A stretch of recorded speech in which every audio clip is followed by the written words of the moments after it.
Hello friends, this is Amandeep Singh. I am working as an assistant manager in a public sector bank.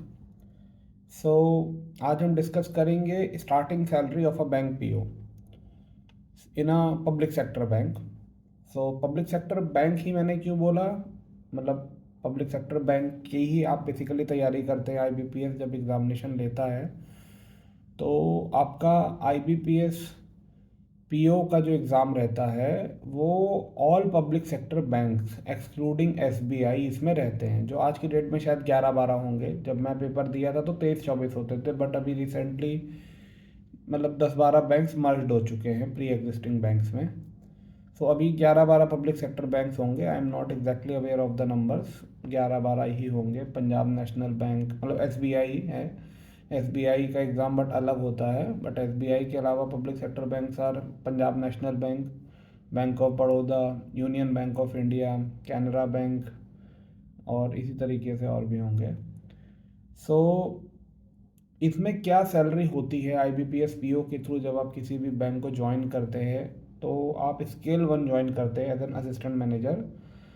तो scale 1 की salary IBPS PO के through जब आप join करते हैं तो अपार्ट फ्रॉम एसबीआई हर पब्लिक सेक्टर बैंक में स्टार्टिंग ग्रॉस सैलरी होगी अराउंड 65,000।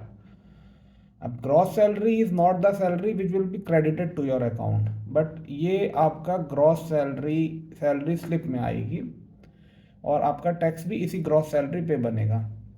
बट इस ग्रॉस सैलरी पे आपका थोड़ा बहुत TDS tax deduction at source, जो कि अराउंड 3-4 हज़ार 5 हज़ार रहेगा, चार अराउंड 5 हज़ार मान लीजिए, और 4-5 हज़ार आपका एनपीएस कंट्रीब्यूशन हो गया। तो ये 10 हज़ार का डिडक्शन आप हटा दीजिए। इसके बाद अराउंड 55 हज़ार बचेंगे, जो आपकी फर्स्ट मंथ ऑनवर्ड, मतलब मैं स्टार्टिंग सैलरी बता रहा हूँ, फिर ये धीरे धीरे बढ़ेगी सैलरी, इंक्रीमेंट होगा, आपका प्रमोशन होगा, कई चीज़ें हैं।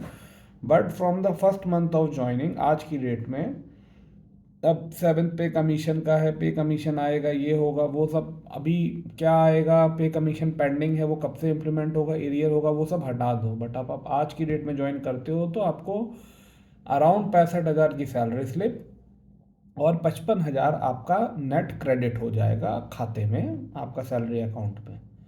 अब इसके बाद अलाउंसेस भी हैं कई सारे। Allowances should be considered as part of CTC, ये आपको एक्स्ट्रा पर्क्स हैं। मतलब अलाउंसेस का बेनिफिट ये है कि पहली चीज़ तो ये टैक्सेबल नहीं है। और अलाउंसेस में जैसे अब मैं अपने बैंक का ही बताऊं तो लीज रेंट अलाउंस है, जो आप ले सकते हैं इन प्लेस ऑफ एचआरए।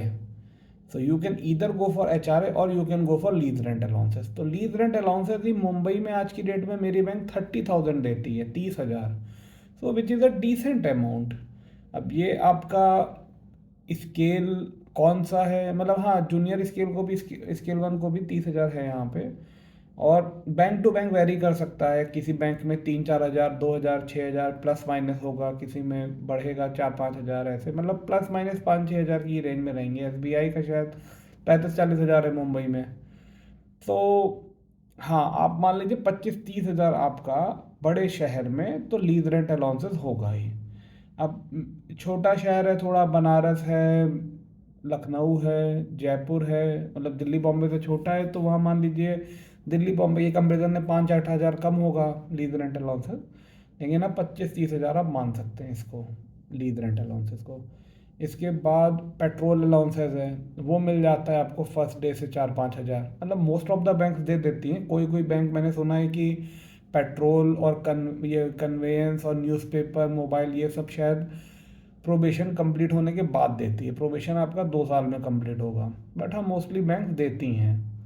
आपका 4-5 हज़ार पेट्रोल अलाउंसेस हो गया, न्यूज़पेपर अलाउंसेस हो गया 400-600 रुपये। फिर आपका क्वार्टरली, आपका ये सब तो मंथली हो गया आपके, मतलब लीज रेंट अलाउंसेस और आपका यही पेट्रोल, न्यूज़पेपर, मोबाइल, मोबाइल का भी हो जाता है 500-800 रुपये। फिर आपके क्वार्टरली है एंटरटेनमेंट का, वो भी 2,500-3,000 है। उसके बाद आपके एनुअल है, मेडिकल के मिल जाते हैं 10-15 हज़ार आपको एनुअल।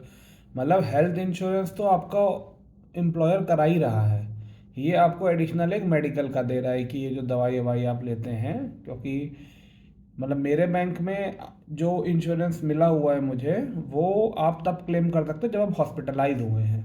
अब मान लो आपको बुखार खांसी हुआ, सर्दी जुकाम हुआ, तो उन सब के लिए बैंक देता है मेडिकल एड, आपको डिक्लेरेशन बेसिस पे मिल जाता है, कुछ उसका बिल भी नहीं लगाना है। एंटरटेनमेंट का मिल जाता है 10-15 हज़ार साल का। तो अब मान के चलिए अगर आप मंथली जोड़िए तो आपका क्रेडिट जो हो रहा है 55 हज़ार, तो आपके खाते में क्रेडिट हो गई सैलरी ही आपकी फर्स्ट डे से, मतलब जब आपका इनिशियल ज्वाइन किया फर्स्ट मंथ ऑनवर्ड वो हो गई। 4-5 हज़ार आपके ये अलाउंसेस हो गए, पेट्रोल एट्रोल के, ये सब मिला के, पेट्रोल न्यूज़पेपर ये सब।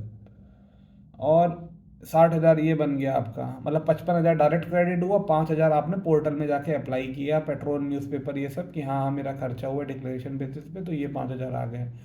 तो 60 हज़ार तो आपके खाते में क्रेडिट हो गए।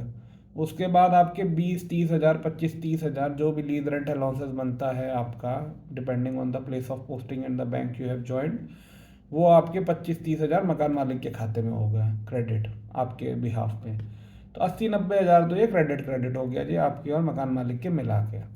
तो CTC अब मान लीजिए आपका डे वन से मतलब 90 हज़ार 80 हज़ार आपके क्रेडिट हो रहे हैं, तो आप मान के चलिए कि 14-15 लाख का CTC इसको आप बोल सकते हैं, 13-14 लाख का तो बोल ही सकते हैं प्राइवेट बेंचमार्क के हिसाब से, मतलब अगर मार्केट के हिसाब से हम कैलकुलेट करेंगे तो। हालांकि IBPS मेरे टाइम तक तो CTC कुछ ऐसा बोलता नहीं था, SBI बोलता है थोड़ा। तो SBI अगर आप ज्वाइन कर रहे हैं तो आप मान के चलिए 4-6 हज़ार आपकी सैलरी ज़्यादा हो जाएगी वहाँ पे, ग्रॉस सैलरी भी और नेट सैलरी जो क्रेडिट हो रही है वो भी, और थोड़ा लीज रेंट अलाउंसेस ज़्यादा है, तो मान के चलिए आपका 5-10 हज़ार का वो फ़र्क पड़ जाएगा मंथली। Thank you.